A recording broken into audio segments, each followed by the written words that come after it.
well-nourished, white male child appearing the stated age of 6 years. The body measures 46 inches in length and weighs 46 pounds. Okay, stop. Okay, now I want folks to notice something. It's important. It says that the body is that of a well-developed, well-nourished white male child, appearing the stated age of 6 years.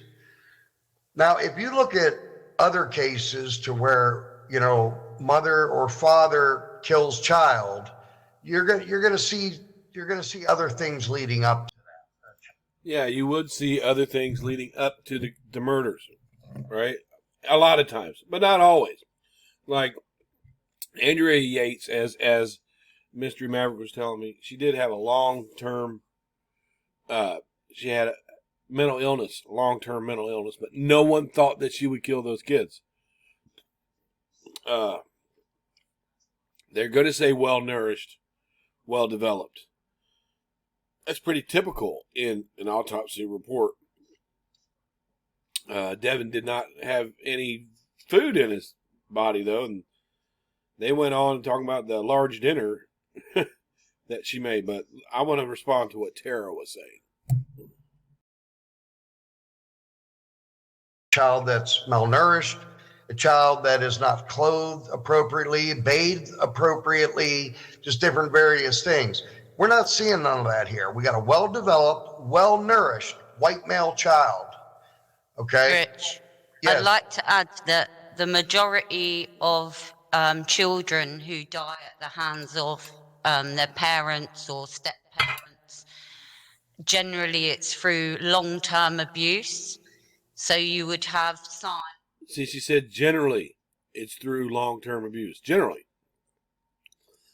But not in all cases. Yeah, I look at Chris Watts, the Chris Watts case. But not in all cases. As a matter of fact, only 42% of filicides have come from kids that were previously physically abused. She says the majority and then generally. She changed it. But we'll talk about it in a second. There would be visits to the hospital. There would be other signs, maybe at school, report.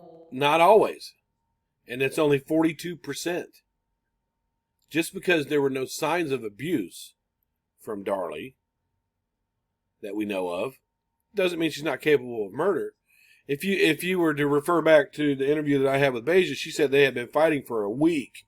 And then the day of, the day before, the issues with Damon, the issues with Drake, where Helena had said that she felt like she was swaddling him too tightly. Beja told me that they had been fighting for about a week. And, there was evidence of a marital issue taking place just hours before these killings.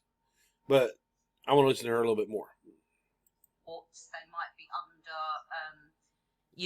under, CPS. Is that what you call it in America? CPS? Yeah. They might be under, Might be. Generally. The majority. Might be. Under some agency or something or other. There will be some signs and it's prolonged. And what happens is that... There's not always signs. Was there any signs of Ariel Castro holding up two women in his house for 10 years? Was there any signs there? Sometimes there's no signs, and it's not the majority. So I took it upon myself to look, because I followed Dr. Philip Resnick, who's the expert in filicide. Those deaths are usually accidental. Usually accidental. Usually might. In general.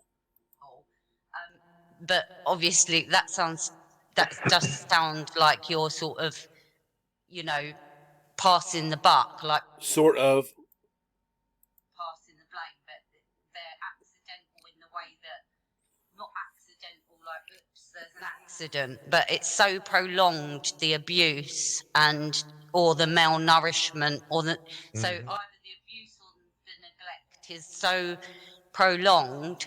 She's talking about like the abuse that Darlie's friend Lisa Coleman put on that little boy Devontae. That kind of abuse. Starving, hiding in the closet, locked in the room, bruises, dirty diapers. She's talking about that kind of abuse. Lisa Coleman, Darlie's friend. But the statistics clearly say it's only 42% of children that were victims of filicide were actually physically abused in the past. But 70-some% were neglected. And neglected would mean little simple things like being able to run around the neighborhood and play in homes that are being constructed to where the construction workers have to bring you home type of thing. Where kids have to climb in and out of a screen in the garage to get popsicles because mommy's asleep. Like just totally disassociating yourself from the problems of your child. Like if your child is having trouble sleeping by rolling around in his crib, instead of dealing with why the child is restless at nighttime, you just remove yourself from the whole situation and go sleep somewhere else. That kind of neglect. Subtle neglect.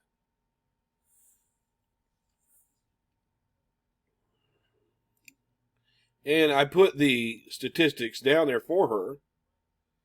And she said, I said neglect or abuse that went too far. That's not what you said. You said 70%. You said were physically abused. And I know that Andrea Yates had issues before mental illness, but she was always the doting mother. And he kept pushing her to have more. I understand that. But there wasn't physical abuse there. Chris Watts, no physical abuse. And I wasn't talking about Andrea Yates.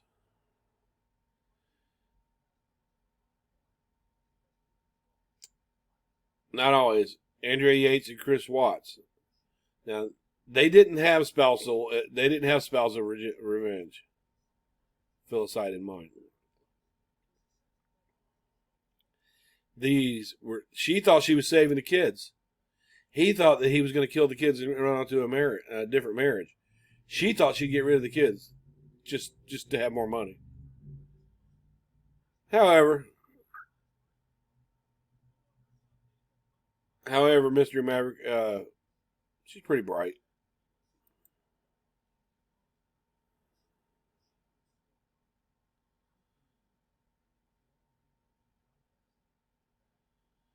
Well, responding to Dawnster here, when I put up Devin and Damon's autopsy pictures, the crime scene pictures, it was explaining this and that years ago. I did it. I put it up, and the supporters jumped all over me, reported my video.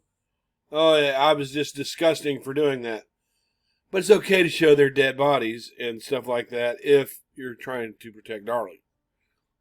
That you don't see any undermine when I did that. All the supporter hate posts come out. But yeah, I guess, Rich, no offense to you, sir. If your chats have to be turned off, Rich, you turn your chats off. And I know there's a little bit of an issue with someone that was in the chat. But if you have to turn your chats off to keep people from debating this with you and some of the people that you have up there, it doesn't do much good for Darlie. They see that you're being a Danelle here, and you're wanting to be able to say what you want to say with no repercussion, with no rebuttal. Well, that doesn't happen. If she gets a new trial, they're not going to be able to present evidence and go, shit, nope, I'm blocking you. No. So you've had to remove your chat because I think your chat got too real for you on the last live that you did that you took down, In my opinion, I think it got too real for you. Some of the people that you had on your panel, no offense to you, Rich, but I think you should open it up. I think you should open it up because Darlie's innocent and that's it. It doesn't work. It's not working for Danelle.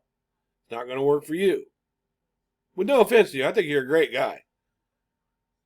I really do. I think you're a great guy. But some of the people that you have coming on your panels, just listen to the way they talk. Listen to the words they use. Could have, might, in general, and not getting the statistics right. The statistics, we don't have to prove motive in our country. So it doesn't matter why she snapped and did what she did. It doesn't matter the reason. It's only the evidence that shows that she did what she did.